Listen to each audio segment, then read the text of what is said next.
India England இடையே 5 T20 போட்டிகள் கொண்ட கிரிக்கெட் தொடரில் முதல் போட்டி நாளை நடைபெறுகிறது. இங்கிலாந்து கிரிக்கெட் அணி இந்தியாவில் சுற்றுப்பயணம் செய்து 5 T20 போட்டிகள் மற்றும் 3 ஒருநாள் போட்டிகளில் விளையாட உள்ளது. ஈடன் கார்டன் மைதானத்தில் நாளை முதலாவது போட்டி தொடங்க உள்ளது. இந்திய அணியின் வேகப்பந்து வீச்சாளர் முகமது ஷமி 14 மாதங்களுக்கு பின் அணிக்கு திரும்பியது எதிர்பார்ப்பை ஏற்படுத்தியுள்ளது. சூரியகுமார் தலைமையிலான இந்திய அணியில் ஹர்ஷித் ராணா, நிதிஷ் ரெட்டி இடம்பெற்றிருக்கிறார்கள். சஞ்சு சாம்சனுக்கு பின் இரண்டாவது கீப்பராக துருவ் ஜூரல் புதுமுகமாக இணைந்துள்ளார். அதிரடி வீரர்களான ஜெய்ஸ்வால், சுப்மன் கில் மற்றும் ரிஷப் பண்ட் ஆகியோருக்கு ஓய்வளிக்கப்பட்டுள்ளது. எனினும் அபிஷேக் சர்மா, ஹர்திக் பாண்டியா, திலக் வர்மா கொண்ட இந்திய பேட்டிங் படை சாதிக்கும் என்ற எதிர்பார்ப்பு எழுந்துள்ளது.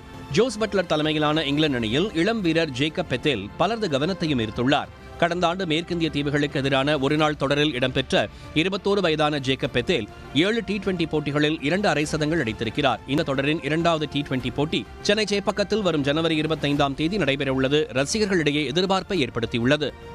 உடனுக்குடன் செய்திகளை தெரிந்து கொள்ள சன் நியூஸ் பெல் ஐகானை கிளிக் பண்ணுங்க.